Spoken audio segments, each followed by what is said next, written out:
यहाँ के भ्रष्टतम नेता सर्वदलीय अशोक चौधरी, माननीय मुख्यमंत्री नीतीश कुमार के दाहिने हाथ, ये तो आदमी पूरे बिहार में रिकॉर्ड बना दिया भ्रष्टाचार का। भाई साहब के एक पीए थे योगेंद्र दत्त। 2019 में अशोक चौधरी जी ने 34 लाख रुपया में योगेंद्र दत्त के नाम पर विक्रम में करीब करीब 1 एकड़ जमीन 0.7 एकड़ 23 कट्ठा जमीन इन्होंने खरीदा। अब सुनिए इसमें कहानी। 2 बरस के बाद दत्त साहब ने वो जमीन ट्रांसफर रजिस्ट्री कर दिया अशोक चौधरी के बेटी और अभी के सांसद शांभवी चौधरी के नाम पर 34 लाख रुपया में इसका डीड है। अब इसमें नई बात क्या है, 34 लाख रुपया में जो दत्त साहब ने जमीन खरीदी थी और यहां रजिस्ट्रार ऑफिस में लिखा गया 34 लाख रुपए में दत्त बेच रहे हैं जमीन शांभवी चौधरी को। दत्त साहब को पैसा कितना गया बैंक से? 10 लाख रुपया। 2 बरस के बाद अपने बेटी के नाम पर लिखवा लिया और 34 लाख के रुपए के जमीन के एवज में अशोक चौधरी ने दत्त साहब को 10 लाख रुपया बैंक से भेजा। यहां तक भी बात ठीक है भाई, ये कह सकते हैं कि हम बाद में पैसा दिए होंगे। इसी बीच इनकी बेटी चुनाव लड़ने चली गई तो इनकम टैक्स ने इनको नोटिस किया कि भाई आपकी जो प्रॉपर्टी है वो 34 लाख की है और बैंक में आप सिर्फ 10 लाख रुपया दिखा रहे हैं, बाकी का पैसा कहां है? तो भाई साहब ने जान बचाने के लिए 27 अप्रैल 2025 को, मतलब बेटी के एमपी बनने के बाद 25 लाख रुपया दत्त को, मिस्टर दत्त को फिर इन्होंने बैंक से ट्रांसफर किया।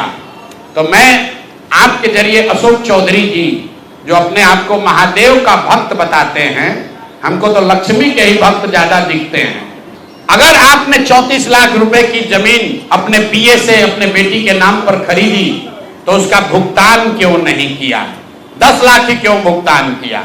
और अगर आप कहते हैं कि 10 लाख ही भुगतान तय हुआ था तो फिर बाद में 25 लाख रुपया 3 बरस के बाद इनकम टैक्स के नोटिस आने के बाद क्यों किया? आपको ये इसलिए बता रहे हैं कि इनका मोडस ऑपरेंडी क्या है, क्योंकि उसके बाद अब जो आपको बताएंगे, ये भाई साहब पिछले 2 बरस में 200 करोड़ रुपया से ज्यादा का संपत्ति, 200 करोड़ रुपए से ज्यादा का संपत्ति अपने पत्नी, अपने बेटी, अपने समधन, उनसे जुड़ा हुआ एक ट्रस्ट, मानव वैभव विकास ट्रस्ट, इसके माध्यम से इन्होंने जमीन खरीदी है करीब 200 करोड़ रुपए का।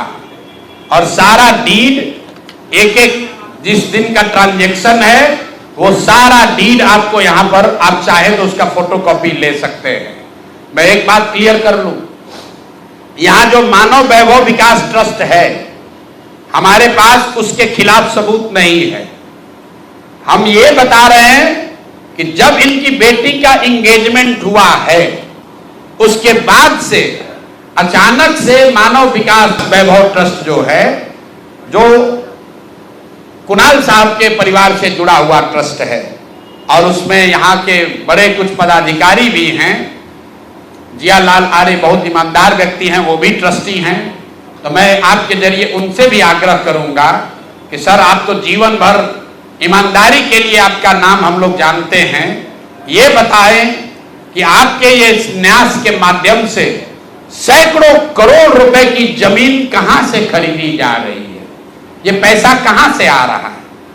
क्योंकि इस ट्रस्ट के ट्रस्टी जो कुणाल साहब की पत्नी हैं, उनके बेटे हैं, इनमें और अशोक चौधरी के पत्नी के बीच में डेली का बैंकिंग ट्रांजैक्शन का रिकॉर्ड हम लोग के पास है। तो मैं अभी सिर्फ इतना ही आपको बता रहा हूं, पिछले 2 वर्षों में जब अशोक चौधरी की बेटी की सगाई हो गई तो सगाई से शादी के बीच में 38 करोड़ रुपए की जमीन पटना में खरीदी गई है। टोटल 38 करोड़ 44 लाख 40 हजार इतने रुपए का तो चेक से पेमेंट हुआ है। 12/5/2022 को पहली जमीन ली गई 23 करोड़ 40 लाख 30 हजार में। 12/5 2022 को एक दूसरी जमीन ली गई जिसकी कीमत है 8,89,70,000। 8 दिन के बाद 20 मई 2022 को फिर एक तीसरी जमीन ली गई जिसका वैल्यू है 3,44,41,000। फिर 2 महीने के बाद 14 अप्रैल 2022 को जमीन खरीदी गई 7,20,00,000 का। फिर 4 दिन के बाद 18 जुलाई 2022 को जमीन खरीदा गया 15,50,00,000 का। और ये सारी जमीन इंगेजमेंट और शादी के बीच के डेट है, उतना ही आपको बता रहे। और ये सारी जमीन का मालिकाना हक अशोक चौधरी के पत्नी या सायन कुणाल, उनकी माताजी अनीता कुणाल या उनसे जुड़ा हुआ जो ट्रस्ट है उसके नाम पर है। तो भाई, जिस ट्रस्ट में 1 करोड़ की जमीन भी नहीं खरीदी जा रही थी, जैसे ही इनका बेटी से एंगेजमेंट हुआ उस ट्रस्ट से सैकड़ों करोड़ रुपए की जमीन खरीदी जा रही है। तो ये पब्लिक इंटरेस्ट में है कि ट्रस्ट से जुड़े हुए लोग ये आपको बताएं कि आखिर इतना पैसा उस ट्रस्ट में न्यास में आ कहां से रहा है, और अशोक चौधरी जी या उनकी पत्नी जो उस न्यास में मेंबर नहीं हैं, उनसे इनका सीधा क्या संबंध है। हम लोग के पास जो पेपर है उसके मुताबिक करीब करीब 200 करोड़ रुपए की जमीन खरीदी गई है इनके द्वारा, अशोक चौधरी और इनके परिवार के द्वारा। और ट्रस्ट में जियालाल आर्या के साथ साथ एक महिला भी हैं जिसको लोग बता रहे हैं कि अभी के मुख्य सचिव प्रत्यय अमृत की माता जी हैं। तो अभी के मुख्य सचिव की माता जी शायद उस ट्रस्ट में है, मैं उसको कंफर्म नहीं कर रहा हूं, लेकिन मुझे ये जानकारी अभी आते आते किसी ने दिया है। तो इस ट्रस्ट के बारे में पता कर लीजिए। अशोक चौधरी को ये बताना चाहिए कि इस ट्रस्ट से उनका क्या लेना देना है, और अगर कुछ लेना देना नहीं है तो इस ट्रस्ट की ट्रेजरर जो अनीता जी हैं, कुणाल साहब की पत्नी, उनके अकाउंट से इनके पत्नी के अकाउंट में इतना पैसा कैसे आ रहा है, ये बात अशोक चौधरी जी को बताना चाहिए।